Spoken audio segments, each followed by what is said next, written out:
Hey guys, Dr. Shadow Puppet here coming at you with another quick tip to help you improve your TF2 game.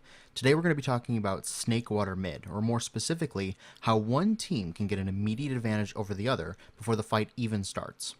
So today we're looking at Elevate versus Mixup from the CEVO Finals at GXL, and we're going to look at how one team's buffing of their players before the mid fight even starts put them at an immediate advantage over the other team.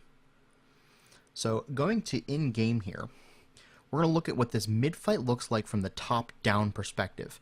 Before we even start, as you can see, we're almost about to start the actual fighting in mid.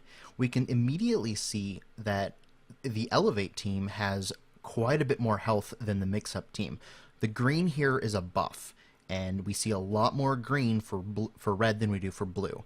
At this point in time, right as fighting is about to start, Mix-Up has a cumulative total of 973 health, whereas Elevate has 1,128. That's a 155 health point difference, and that's a scout with a little bit of a buff extra that Elevate has to work with going into this mid. So let's just watch it and see how this plays out.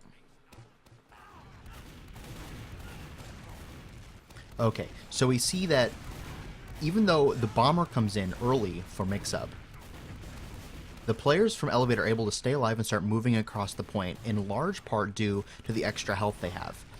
And even though Kozen goes down here, we can see that the players from Elevate have more health and are more players up at the end of mid than the players for Mix-Up. Zalox does escape, but Elevate gets the mid.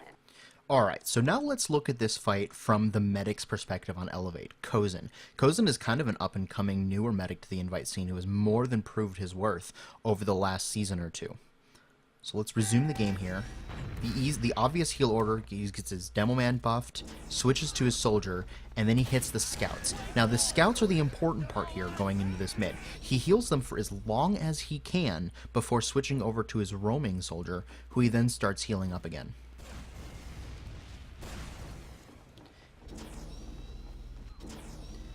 So as we see, the scouts from Elevate have kept their buff. Buffs in TF2 last for 14 seconds as they slowly chip away at themselves.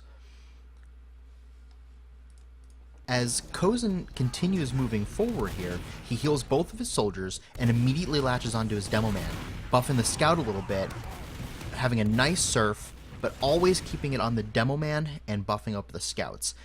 The Demoman does the most damage at a mid-fight, so he's an easy heal target, but the scouts do the most work with the buffs, and they're the closest to the medic. So instead of chasing the soldiers around trying to apply heals wherever he can, he gets the scouts that are close to him and the Demoman that are close to him, and uses that driving force of a strong pair of scouts and a strong Demoman to start moving across the point, as you see here.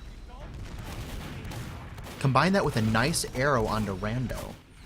Even though he goes down, his team was in a much better position to start taking that mid, and by getting those aggressive heals out there, with that nice arrow and with that good movement across the point, he kept his team's health advantage for the entirety of the mid fight, leaving them in a much better position at the end of the fight and at the end of the mid. To review, it is really important for you to buff your team before they get to the middle point.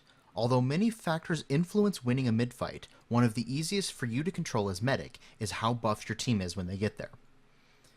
Once at Snakewater Middle, focus your heals primarily on Demoman and Scouts. Soldiers can get some heals too, but if they are playing aggressively, giving your Demoman some love and keeping your Scouts at 185 will give your team a much stronger cleanup potential going into the late mid. And then once you have established a strong player to health advantage at middle, help your Demoman and Scouts push across the point and assist them in their cleanup. You may die in this process, but winning the midpoint is usually worth that.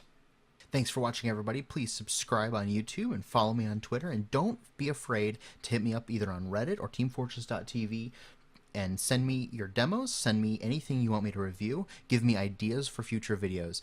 I'm always happy to take suggestions. Until next time, I'm Dr. Shadow Puppet.